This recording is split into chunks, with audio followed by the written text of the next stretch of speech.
Good morning, good afternoon, good evening, depending on where you are at today. I thought I would do a quick pop up live in response to a recent live event that I did on cap rates that generated a lot of questions, direct messages, discussion.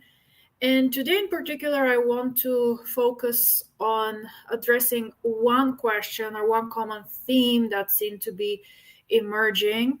And I will just get straight to the point that pertains to exit cap rates. So, for those who don't know me, just real quick, my name is Vessi Kapulian. I'm a former lender turned commercial real estate investor.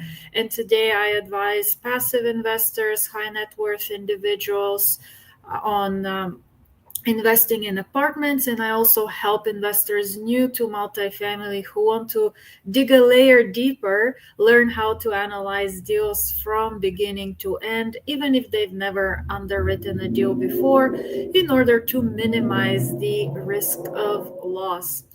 And so I'll just get straight to the point. And my message for you today is do not let the cap rate tail wag the deal.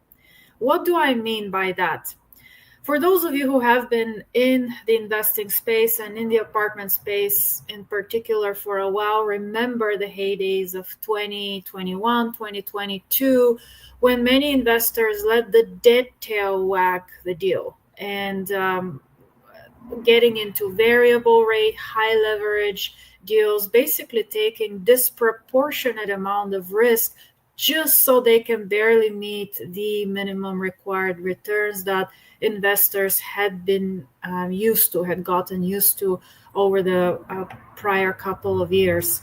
And so today, a lot of these deals are going through distress. I'm not going to regurgitate that point. I've shared that before in prior publications, and you're probably reading a lot of that in the news today. But the new trend that I see emerging today is playing with exit cap rates to juice up the deal and juice up the return, which is very concerning to me. And that's why I thought I would mention that.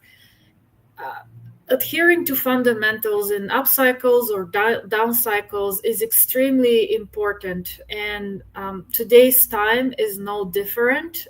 Yes, there are a lot less deals to comb through. Many of them are now coming back on the market. Yes, it's not easy to find a quality deal, but that doesn't mean one should sacrifice fundamentals or their standards when evaluating an investment offering. And so I advise passive investors, high net worth individuals. I help them review deals and different offerings. And just the other day, for example, I was reviewing a capital call situation with a passive investor.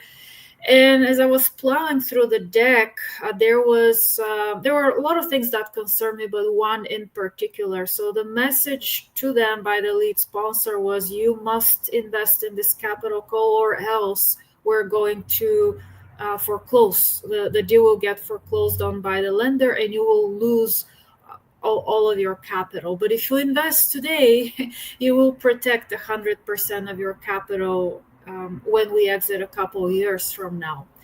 And the thing that really troubled me is that this particular statement hinged on a few key assumptions, one of them being exit cap rates compressing from mid fives to low fours. So that's a pretty steep decline over a short period of time. Absent that exit cap rate compression, they would lose about 80% of their capital. So they would recover only 20%.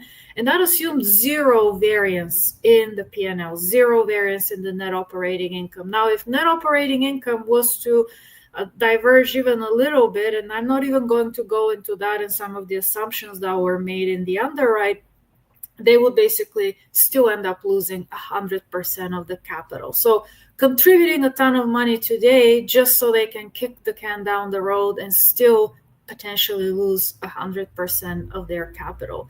So this is just one live recent example that I went through. There's many more. I review a ton of deals, a ton of investment offerings presented to me either directly to invest or by passive investors who are seeking guidance in going through that. And unfortunately, it's a common theme that I encounter more frequently than I would like to. So I caution you, be careful out there, peel the onion, measure twice, cut once, and protect your hard earned money and your capital. And if you'd like to follow me for more content, educational content on passive investing and underwriting, I post frequently on LinkedIn or YouTube, so you can follow me there. And until next time, ciao.